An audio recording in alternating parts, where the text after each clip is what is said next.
Y'all, we are so excited to be right here at the Black Doctoral Network with another amazing individual. Introduce yourself as loud as you possibly can and tell us a little bit about what did you present on this weekend. For sure. Hello everyone. My name is Chiagoziém Okonkwo. I'm a fourth year psychology major at UCLA. I'm also minoring in film, television, and digital media.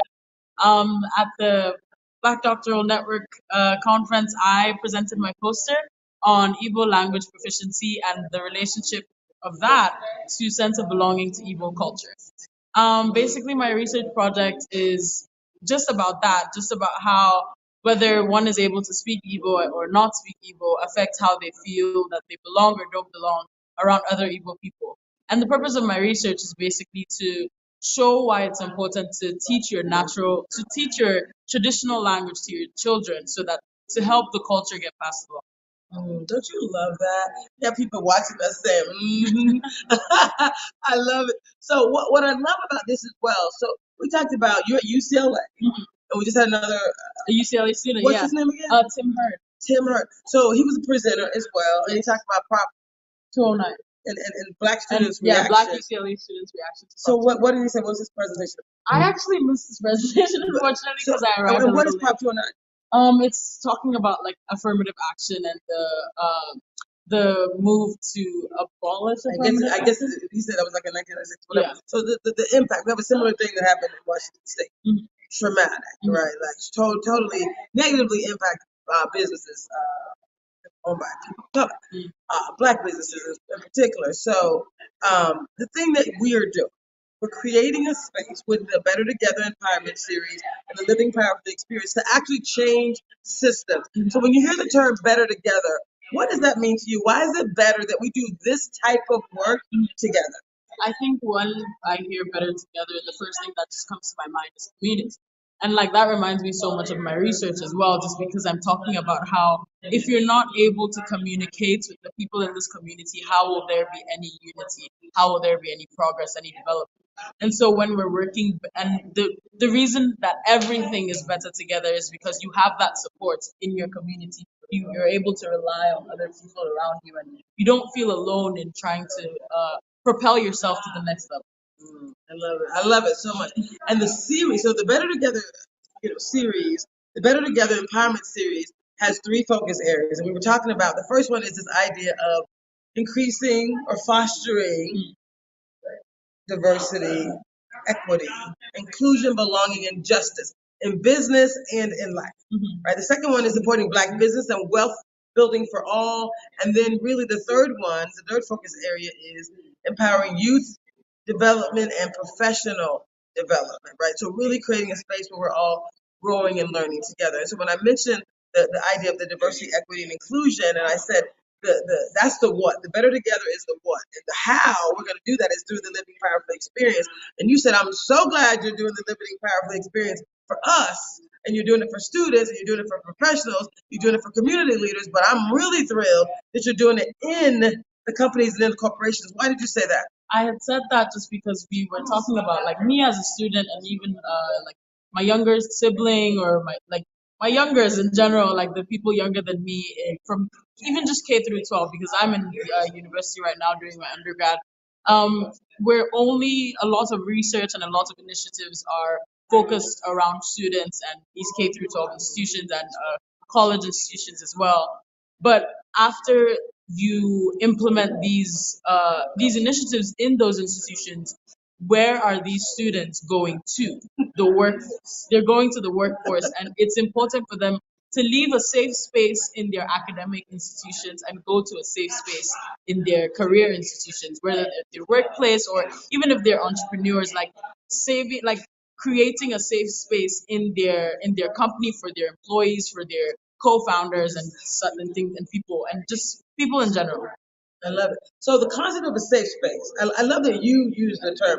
I think I heard three or four people actually talk about it in the last just few hours. This concept of it is about creating a safe space. And so we're offering this to corporations. There's something in Washington State called the Washington Employers for Racial Equity, WEIR, and it's 80 to 100 of the top employers in the state of Washington who committed to fostering inclusion in business. They committed to supporting Black businesses. They committed to supporting youth. The same three things that we're saying are important. They committed to doing it, back in 2020, I believe it was. So they committed $2 billion with the B over 5 years, and 2024 is going into year 4. So I'm calling this the $1 billion community activation, which means I know a lot of them have done a lot of great work, but if community's not aware of it, if we're not actually, the solutions that they've created are actually permeating into the community for us to take full advantage of it, then they're not going to get the results they want, and we're not going to actually be changed. We're going to be still having the same conversation. So the activation is we get to really bring those companies in, leaders in those companies in, to talk about what they've done, and to hear voices like yours that talk about you want and need and expect a safe space. Exactly. And I think most leaders want that too. The problem is over the last decades, right? The what has been clear, the how they actually deliver that has been elusive. Yeah. Elusive. So positive intelligence and what I do, transformational inclusive leadership, those two things are the foundation and the activation on how you can actually create a truly inclusive culture that's safe.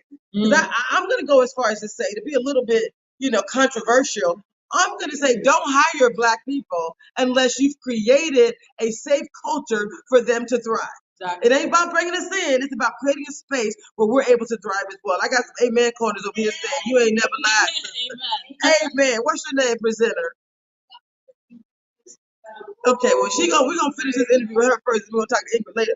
But do you understand the value? Everybody's like, yes, yes, yes, yes, yes. Right? You gotta create a safe space. So Washington Employees for Racial Equity, this is your invitation to not only continue to do the great work you've been doing, but also make sure community is aware of it and that you're truly creating the outcome that you say you want to create. So this is your expectation. Like you're only gonna work for companies who have demonstrated not the talk, but the actual action. Yeah, a commitment to encouraging me to thrive as a Black woman. In your full blonde, beautiful self. Yeah. Is she gorgeous or what?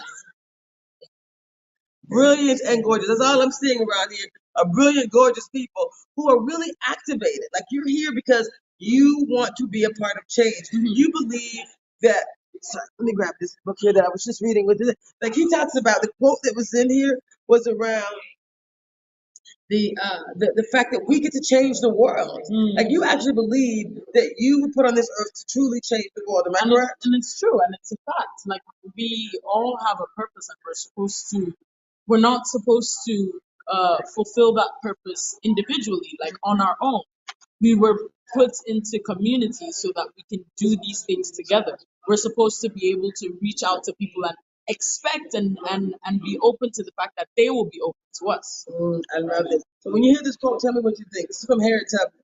My middle name is Harriet Tubman. Tracy Harriet Tubman Harrell.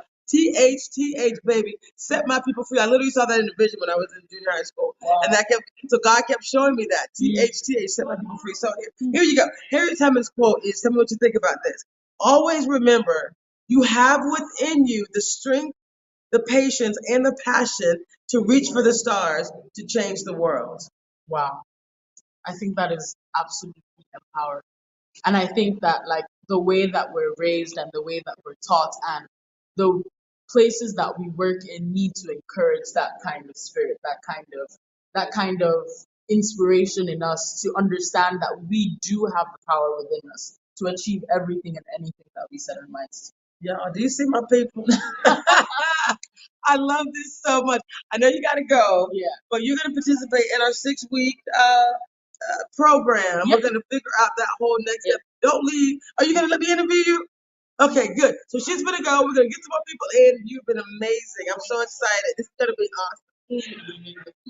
God bless you. Yes, God bless you too. Bye, y'all. More to come. Thank you.